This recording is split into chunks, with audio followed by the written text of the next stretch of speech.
J1 Quinta Podcast. We pray that this message will bring encouragement and enlightenment to your soul. For more updates, you may visit us at J1 Quinta Facebook. Here's your message for today.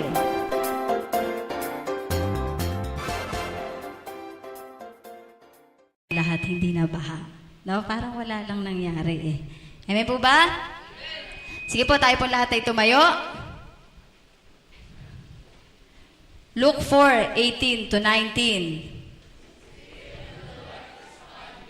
Because He has anointed me to preach the gospel to the poor.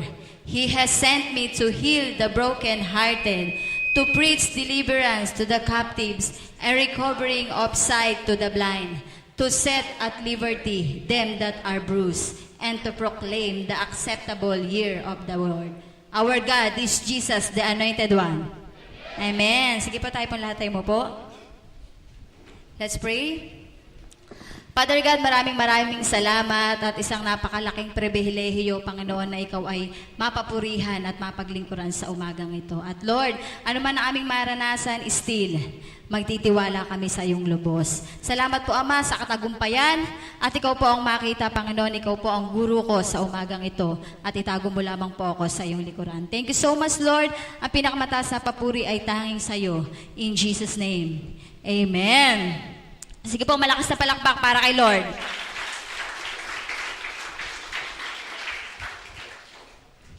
Alam niyo po, sa pamilya, kapag yung mga anak po may gusto o may gustong hilingin sa mga magulang, ay talaga naman yung mga anak gumagawa ng paraan. Amen? Yung iba, biglang bumabait, sumisipag. Diba? Yung mga anak kapag may gusto, sumisipag. Naglilinis ng bahay.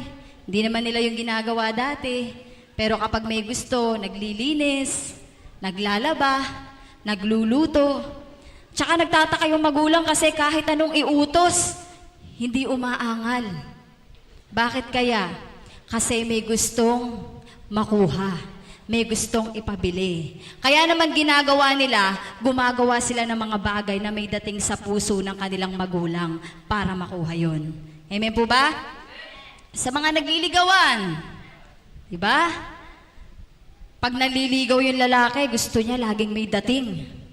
Laging may dating. Amen? Nagpapapogi, nagpapakyut.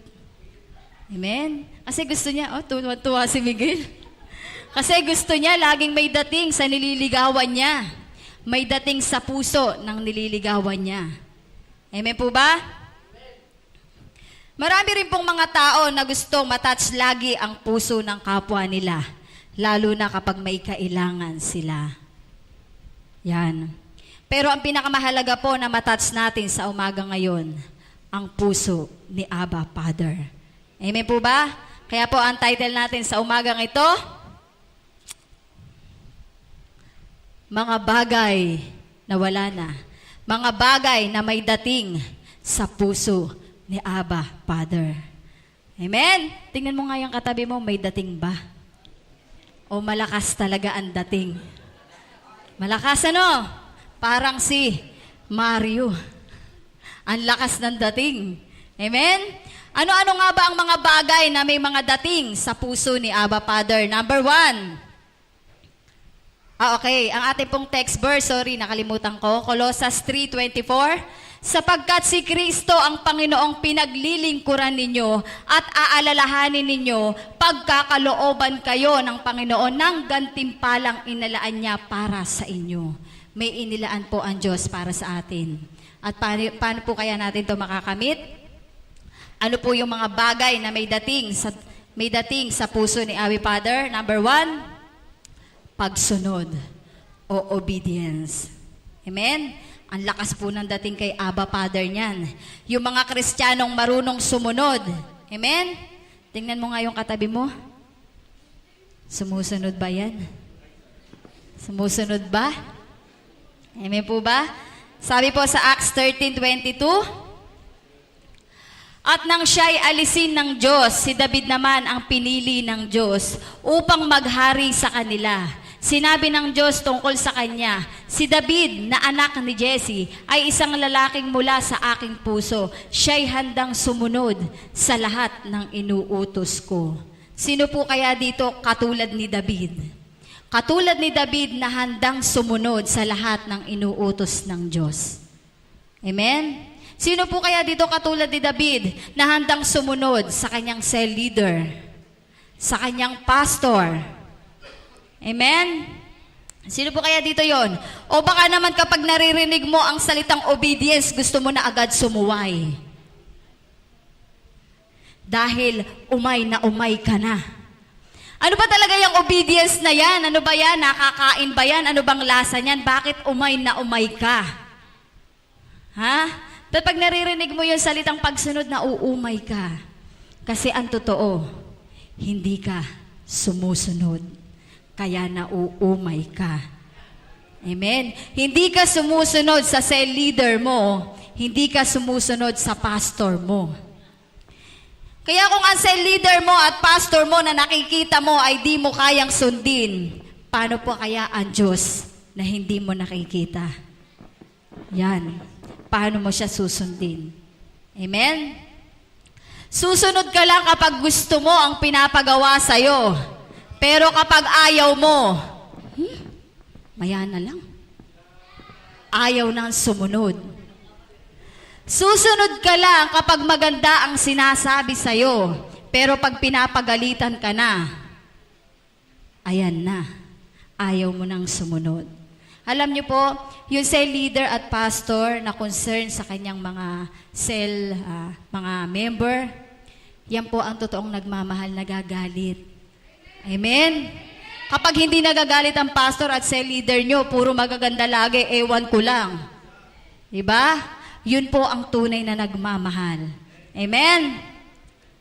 Hindi 100% ibinibigay ang pagsunod. Laging may reservation.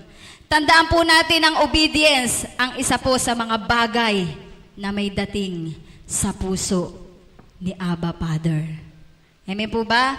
Kaya kung gusto mo na matouch ang heart ni Abba Father, 100% sumunod ka. Sumunod ka sa cell leader mo, sumunod ka sa pastor mo, at higit sa lahat, sumunod ka sa nag-iisang Diyos na buhay. Amen po ba? 99% of obedience is still disobedience. Kaya kung susunod ka, 100% dapat. Amen po ba? Alam niyo po si David, marami siyang mga mistake. Marami din po siyang mga weaknesses. Pero sa kaloob-looban po niya, ang intention niya, yung willingness niya ay to obey God. Amen? Tayo po, katulad ni David, maraming mga mistake, maraming mga weaknesses, pero ang importante po, makita po ng Diyos na nagpupumilit po tayong sumunod sa Kanya. Amen po ba? Lahat po ba tayo dito masusunurin? Amen. Number 2, mga bagay na may dating sa puso ni Abba Father, pagsisisi. Yan. Sabi mo sa katabi mo, nagsisi ka na ba? Lahat po nagkakamali. Amen po ba? Pero hindi lahat nagsisisi. Lahat nagkukulang, pero di lahat nagsosorry. Yan. Minsan nga sila pa ang may kasalanan, sila pa ang ganang magalit. Sila pa ang matapang. Ayaw mag-sorry. Kaya naman tayong lahat, malapit tayo sa mga taong mahilig mag-sorry kaysa sa hindi, no? Yung kapag may nagawang kasalanan sa'yo, kahit hindi mo alam, sorry ha. Diba ang lapit ng puso natin sa mga taong ganon? Amen po ba? Sabi po sa 1 John 1:9, subalit kung ipinapahayag natin sa Diyos ang ating mga kasalanan, maaasahan nating patatawarin tayo ng Diyos sa mga ito at lilinisin tayo sa lahat ng ating kasalanan sapagkat siya'y tapat at matuwid. Lilinisin po tayo, nilinis po tayo. So, ang kalinisan po pala ng isang tao, di nakasalalay sa kanyang perfection. Dahil wala naman po talagang perpekto. Amen po ba? Dahil ang kalinisan po na taglay natin ngayon, ito po ay biyaya ng Diyos sa atin. Kaya wala po tayong dapat ipagmalaki. Amen? Tingnan mo nga yung katabi mo, mukha bang malinis yan? O mukhang malinis talaga? Amen? Kasi hindi po lahat ng maputi ay walang tinatagong maitim. Amen? Kaya sabihin mo sa katabi mo, mag-BL ka, bumili ka kay Pastora Marie. Amen? Walang itim na hindi napapaputi, gamot pa sa kati. Amen? Tulad po yan ng repentance. Amen po ba? Gaano man kaitim ang iyong kasalanan, ito'y napapaputi ng Panginoon. Amen? Kung tayo po ay tumatanggap ng pagkakamali at humihingi po tayo ng tawad sa Diyos, tayo po ay nagsisisi. Isa po yan sa mga bagay na may dating sa puso ni Abba Father. Amen po ba? Kaya huwag niyo pong kakalimutan ha, pag kailangan niyo pumuti, tawagin si Pastora Marie, bumili ng BL. Marami lang po at original pa. Sa labas, bibili kayong hindi. Sa nanihirapan, no? Joke lang po yon. Sabi po sa Malakias 3:7, tuwan-tuwa naman yung mga gustong pumuti. Sabi niya, magkano kaya yun? Sabi po sa Malakias 3:7, subalit tulad ng iyong mga ninuno, tumalikod kayo at sinuway ninyo ang aking mga kautusan. Manumbalik kayo sa akin at manunumbalik din ako sa inyo. Sabi ni Yahweh na makapangyarihan sa lahat, itinatanong ninyo, paano kami manunumbalik sa inyo? Lahat po ng tao tumatalikod, lumalayo sa Diyos. Pero paano po kaya natin sila mapapabalik sa Diyos? Simple lang. Bumalik po tayo through repentance. Amen po ba? Sabi po sa number 3, mga bagay na may dating sa puso ni Abba Father, karunungan. Sino po dito mga may wisdom na nanggagaling sa Diyos? Amen? Si Solomon po inalok ng Diyos ng isang hiling. At ang sabi ng Diyos, kahit anong gusto mo, ibibigay ko sa iyo. Sabi po yan sa 1 King 3:10-13. Medyo maliit, di nyo na po mabasa, yung iba nasa likodan. Ako na lang po ang babasa kasi ako po talaga ang babasa niyan. Dahil ito ang hiniling ni Solomon, nalugod sa kanya si Yahweh at sinabi sa kanya, dahil hindi ka humiling para sa iyong sarili ng mahabang buhay o kayamanan o kamatayan ng iyong mga kaaway, kundi ang hiniling mo'y karunungan, kumilala ng mabuti sa masama, ibibigay ko sa iyo ang hiniling mo.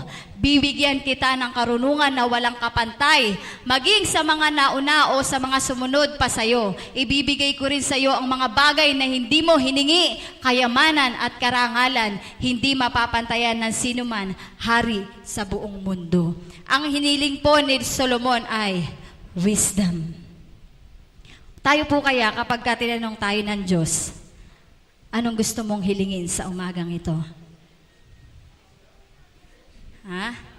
Sige, tatanungin ko ha. Si Kuya Jun kaya, pag sinabi ng Diyos, Brother Jun, ano bang gusto mo hilingin sa umagang ito? Ano po kaya hihilingin mo? Mahabang buhay. Diba? Marami, di ba, humihiling? Hinihiling pera. Kayamanan. Sabi ni 6:2, kayamanan. Yung iba, humihiling din ng kagandahan. Kasi wala yata sila nun. Kagwapuhan. Amen? At kung ano-anong hinihiling na mga hilig ng laman. Amen? Tanungin mo nga yung katabi mo, ano bang hinihiling mo sa Diyos? Parang may narinig ako, boyfriend daw. Sorry Utoy ha, hindi kayo pwede kasi parehas kayong lalaki. Ha? Wala dito nun. Amen? Ang mga nandito may wisdom na nanggagaling sa Diyos. Amen po ba? Alam niyo po, marami tayong kasalanan. Marami po tayong pagkakamaling nagawa. Sino po ang naniniwala dito na siya maraming pagkakamaling nagawa? Sino po dito walang pagkakamali? Kala ko meron ikaw na ang purihin.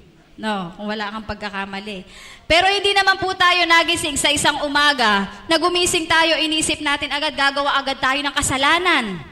Meron ba dito nun, gumising ka, tapos nung nagising ka, gagawa agad ako ng pagkakamali ng kasalanan. Wala naman dito nun. Amen po ba? Ang mga tao po dito, pagkagising, ang iniisip, kakain. Kakain ang salita ng Diyos. Ayun naman, di pa tapos. Amen? Kung ano kasi ang mga iniisip eh. Ang mga tao po dito, pagkagising, ang iniisip, mapapurihan at mapasalamatan at mapaglingkuran ang Diyos. Amen po ba? Sige po, malakas na palakpak para sa Diyos.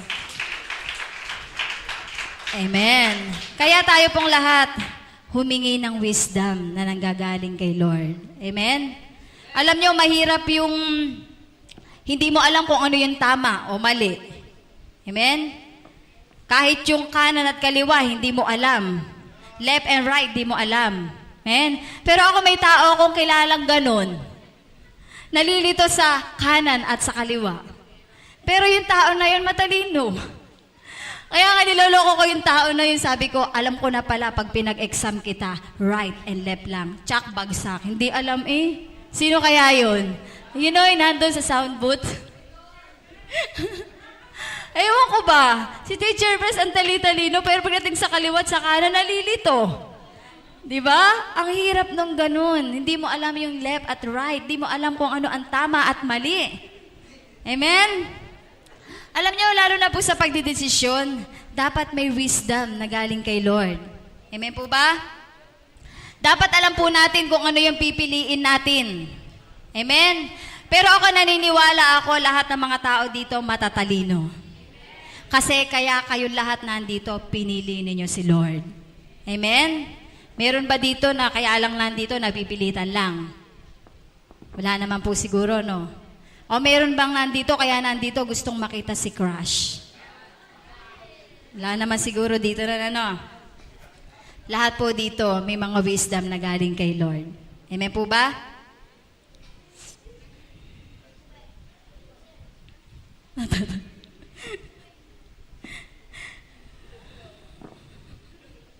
Si Sixto na natawa ko eh. Okay, lahat po ng mga bagay na yan, pag ikaw may wisdom, ang lakas po ng dating na yan kay Abba Father.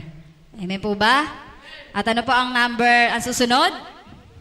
Number 4, pagpapakumbaba. Ayan, ako. Sino kaya dito mapagpakumbaba? Humility. Amen? Alam niyo po, nasa example po yan ni Lord sa Matthew 3:13 to 17. Ang haba. At syempre po, ako uli ang magbabasa kasi hindi nyo kita. No. Kaya lalapit po ako. Hindi ko rin kasi makita. Dumating si Jesus sa ilog Jordan mula sa Galilea upang magpabautismo kay Juan. Ngunit tumututol si Juan at patuloy na sinabi, "Ako po ang dapat magpabautismo sa inyo.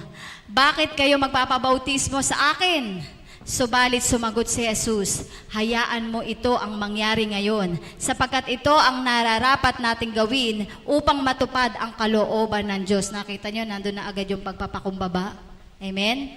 Kaya't pumayag din si Juan nang siya'y mabautismuhan. Umahon si Jesus sa tubig, biglang nabuksan ang langit at nakita ni Jesus ang Espiritu ng Diyos na bumababang parang isang kalapati at dumapo sa kanya. At isang tinig mula sa langit ang nagsabi, "Ito ang minamahal kong anak ng lubos kong kinalulugdan."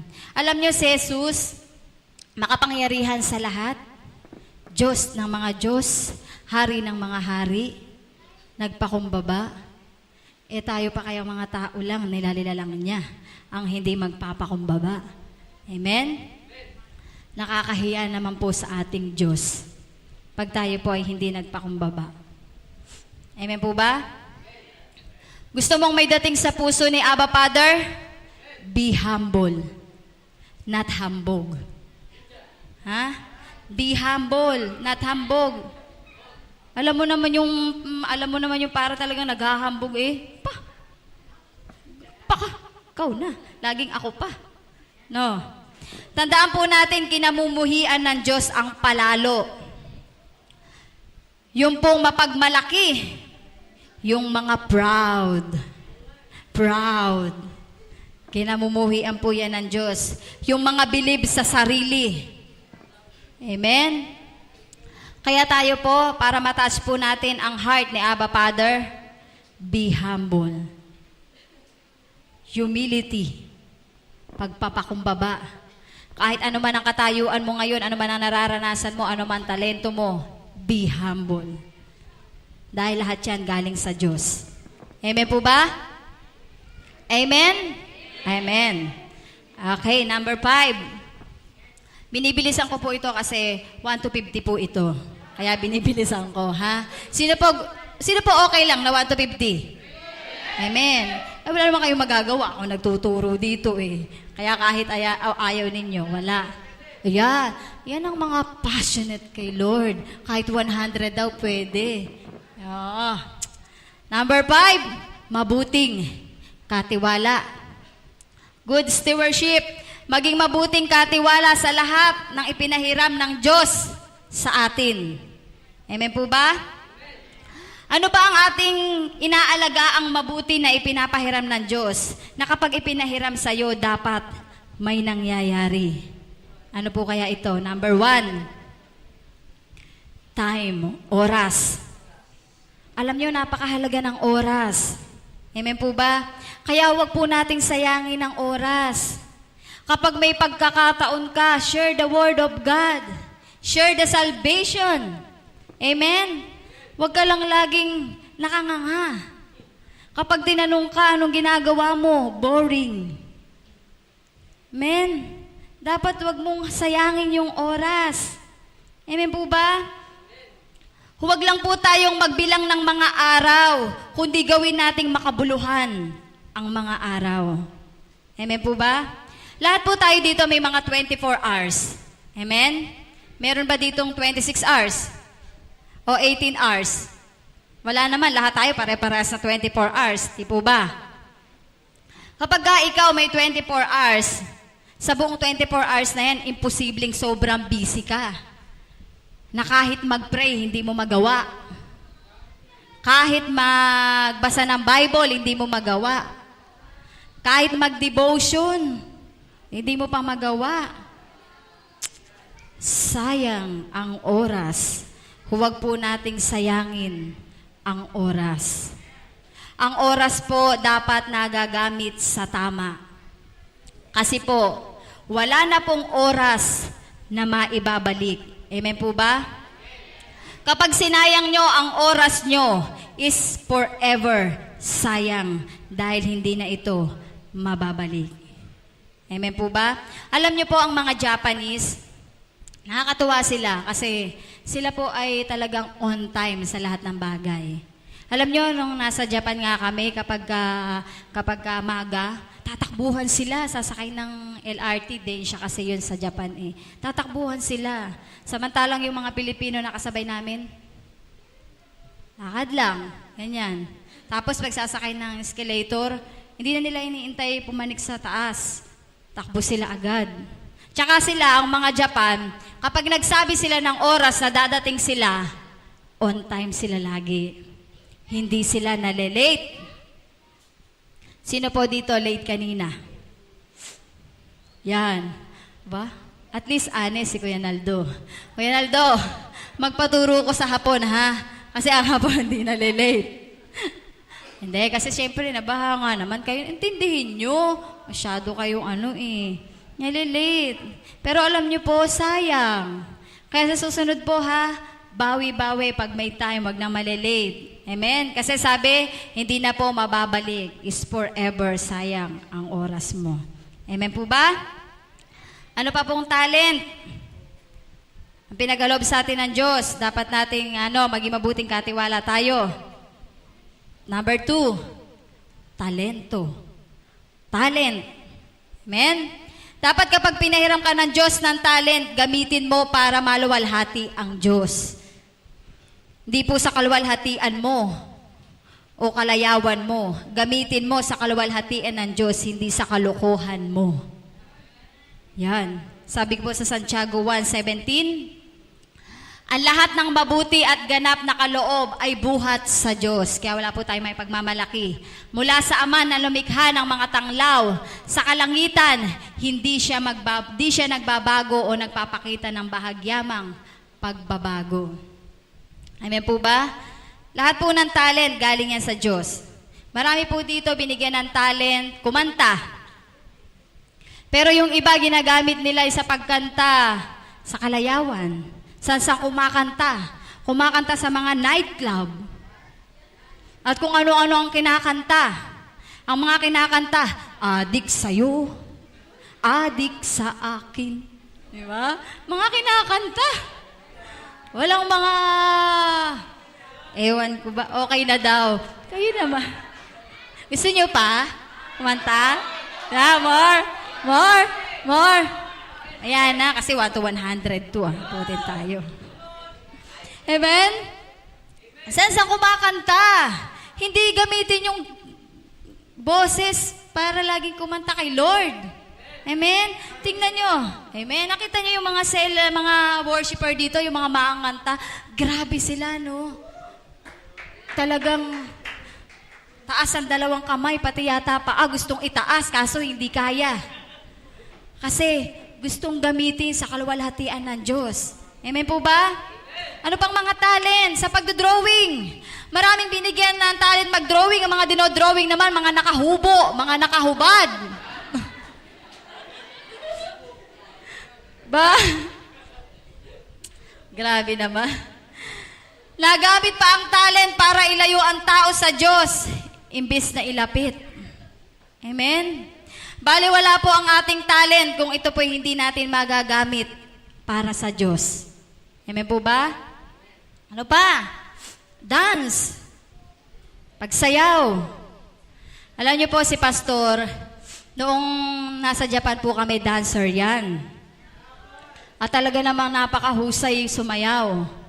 Oo, mahusay yan sumayaw, dancer yan. Ang mga favorite niyang step, ganyan.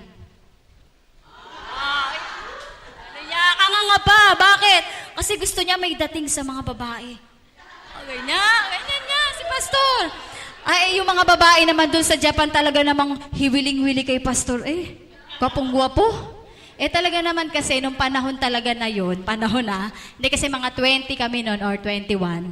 Talaga naman walang chance si Pastor. Puti, kala mo labanos. Payat. Tsaka naman, sa grupo talaga nila siya ang pinakamagaling sumayaw. Kaya na yun. Kaya naman yung mga babae, kapag gumanyan na si Pastor, wiling-wili, ano? Pogi. Papakyut. Ganyan, papakyut Diba? Kuhang-kuha ba, Pastor? Bagwapo. Pero alam niyo po, sa biyaya ng Lord, nung kami po ay naging Christian, nung kami po ay nasa J.A. Rosario pa, yung pong talent niya na pagsayaw, ginamit na niya sa kaluwalhatian ng Diyos. Amen? Alam niyo, marami sa mga J.A. Rosario dati hindi sumasayaw. Pero nung dumating doon si Pastor, siya po ang nagturo. At kami po yung unang tinuruan niya. At sa biyaya po ng Lord hanggang ngayon, dati po hindi nakakasama ang J.A. Rosario sa mga dance-dance. Ngayon, sila ang nangunguna. At kagagaling sumayaw. Amen? Dahil po sa biyaya ng Lord. Dati ang sayaw ni Pastor ganyan. Ngayon ganito na. Di ba? Maburihan daw si Lord na. Di ba? Ganun na.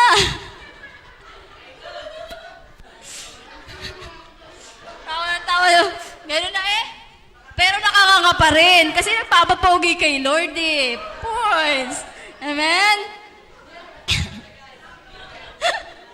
Ano pang talent? Iba talaga yan si Pastor Nasabi ko na ba yan? Santiago 1:17? Nasabi ko na yan. Ano pang talent? Ano pang talent? Wala na palang talent. Ano pang mabubuting katiwala? Sariling katawan. Good stewardship. own body. Alam mo, kahit yung katawan mo na yan, pinahiram lang din yan Diyos sa'yo yan.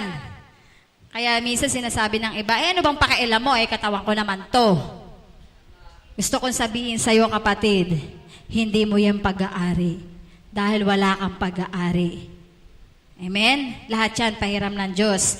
1 Corinthians 6:19, Hindi ba ninyo alam na ang inyong katawan ay templo ng Espiritu Santo na nasa inyo at ipinagkaloob ng Diyos sa inyo? Hindi na ninyo pag-aari ang inyong katawan. Kaya pati katawan po natin, di natin to pag-aari. Pahiram lang yan ng Diyos sa'yo. Pero yung mga iba, ano ginagawa sa kanilang katawan? Pag naghikaw, halip na sa tenga, dito naghihikaw. Saan naghihikaw? Sa dila.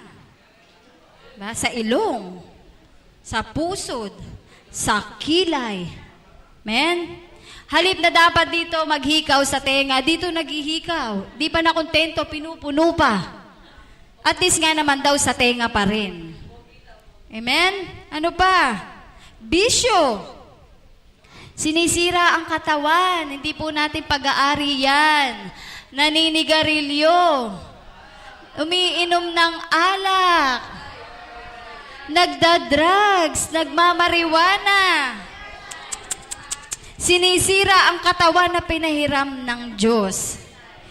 Nakikita ang maling paggamit sa katawan. Wala po tayong karapatan na sirain ang hindi atin. Amen po ba? Alam niyo, nung isang araw may nagpunta po dito, gabi na yun. Si long hair, nagpunta siya dito, basag yung ulo. Gabi na, basag ang ulo. Tapos, kaya pala basag yung ulo niya, lasing. Yan. Napagtripan pala. Amen po ba? Nagpupuyat ng walang kabuluhan. Amen? Sinisira ang katawan. Kasi pati po yung pagpupuyat sa wala sa lugar, nakakasira po yan ng katawan. Amen? Yun, si long hair. Naglasing, nagpuyat ng walang kabuluhan. Hinatid ni pastor doon, gabi na yata, 12 na yata yun. Bumangon pa si pastor at hinatid doon sa ospital, diyan. At tinahi yung ulo kasi nga ay basag. Napagtripan ng mga, ewan ko kung sino po ang nakapagtrip sa kanila.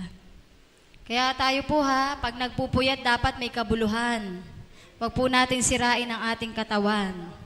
Dahil ang ating pong katawan ay templo ng Diyos. Amen? Ano pa? Beauty. Huwag kayong tumingin sa akin. Ano po beauty? Ginagamit ang ganda o kagandahan sa pang-aakit. Nakatingin na naman kayo sa akin. Hindi ko kayo naaakit, Diba? Lalo na yung mga magaganda. Madalas gamitin ni Taning yan. Yung mga magaganda. Alam mo namang gamitin ni Taning yung mga pangit. Hindi naman sila kaakit-akit. Diba? Siyempre yung gagamitin ni Lord, yung kaakit-akit, yung mga magaganda. Buti na lang tayong lahat dito magaganda, pero hindi natin ginagamit upang tayo mang-akit. Pero ginagamit natin mang-akit tayo para sila ay makuha natin, mawin natin kay Lord. Amen po ba?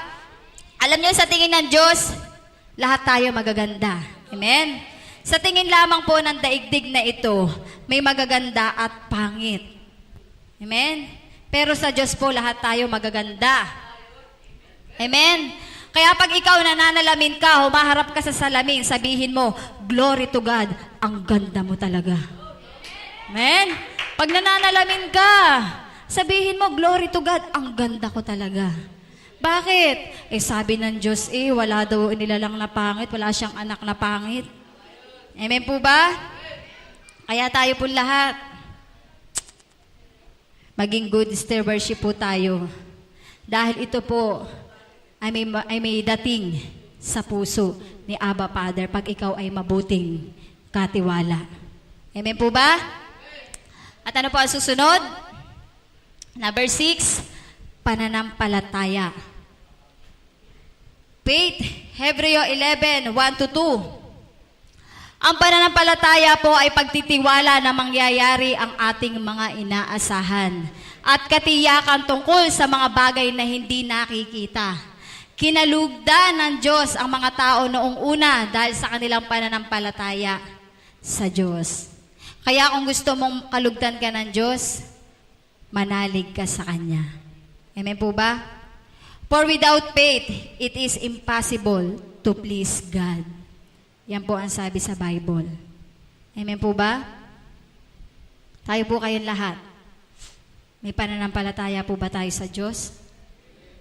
Amen? O baka naman ang tagal-tagal mo ng Kristiyano hanggang ngayon wala ka pa rin pananampalataya. Amen po ba? Manampalataya po tayo sa Diyos. At naniniwala po ako, walang imposible. Walang hindi kaya niyang ibigay. Basta ikaw nanampalataya ka sa Diyos. Amen po ba? Sabi po, number 7, pagsamba. Worship. Be a worshiper. 2 Chronica 20, 21 to 22. Matapos niyang paalalahanan ng mga tao, pumili siya ng mga awit na magpupuri kay Yahweh dahil sa kanyang kahangahangang kabanalan. Inilagay niya ang mga ito sa unahan ng hukbo at habang daay umaawit, purihin si Yahweh, pag-ibig niya'y tunay. Laging tapat kailanman. Nang marinig ng mga kaaway ang awitin, ginulo sila ni Yahweh. Dahil dito, sila ang nagkagulo. Alam nyo, may nangyayari po talaga kapag nagwo-worship ka sa Diyos. Amen? Yung ginawa po natin kanina dito na pag-worship sa Diyos, ay talaga naman hindi mo na alam kung saan susuot ang mga demonyo. Amen? Bakit? Grabe yan Pag tayo mga anak ng Diyos nag-worship, ang lakas po ng dating niyan sa puso ni Abba Father. Amen po ba? O baka naman kaya ka lang nag-worship kapag maganda nararanasan mo. Pero kapag dumating ka na sa pagsubok, kala mo ka na lantang gulay. Hindi ka man lang makapag-worship kay Lord. Dapat po ano man ang maranasan natin, still nagtitiwala at sumasamba tayo sa Diyos. Amen po ba? Alam niyo yung nangyaring baha dito, lahat kami na narito, ito po, binaha itong church. Ay nakakatuwa yung mga kapatid na nandito, tuwan-tuwa pa. Talagang hindi mo makikita yung pag-aalala kahit baha na. Tuloy pa rin ang kantahan. Kita nyo naman si Teacher Bess, talagang hindi ko pa kasi napopost yung video nila Talagang panay ang kanta, panay ang sasaya nila. Bakit? Kasi nagtitiwala sila sa Diyos na kahit ano man ang mangyari, nagwo-worship pa rin po sila. Amen? Kaya tayo, ano man po ang maranasan natin, lagi sa ating buhay, lagi natin sambahin ang Panginoon. Amen po ba? Alam nyo, ito pong mga bagay na ito, ang may dating sa puso ni Abba Father. Ano-ano nga po uli yun? Number 1, kayo na tinuro kanina po. Ano po yung number 1? Number 2? Number 3? Number 4? Number 5? 6? 7? At kapag nasunod mo o nagawa mo ang mga bagay na to, sabi po sa ating text verse, Colossus 3:24, sapagkat si Kristo ang Panginoong pinaglilingkuran ninyo at aalalahanin niyong pagkakalooban kayo ng Panginoon ng gantimpalang inilaan niya para sa inyo. Kapag nagawa po natin yung mga matitinding bagay na may dating sa puso ni Abba Father, may inilaan po ang Diyos para sa atin. At alam ko po yung inilaan ng Diyos para sa atin, napakatindi po niyan. Grabe po yan yung inilaan ni Diyos, yung inilaan po ni Abba Father sa atin. Amen? Higit pa sa inaasahan mo ang inilaan ni Abba Father kapag sinunod mo ang mga bagay na yan. Amen po ba? Para matanggap mo po yung mga bagay na yan, gawin o sundin ang mga bagay na may dating sa puso ng Diyos. Sige po, tayo pong lahat ay tumayo.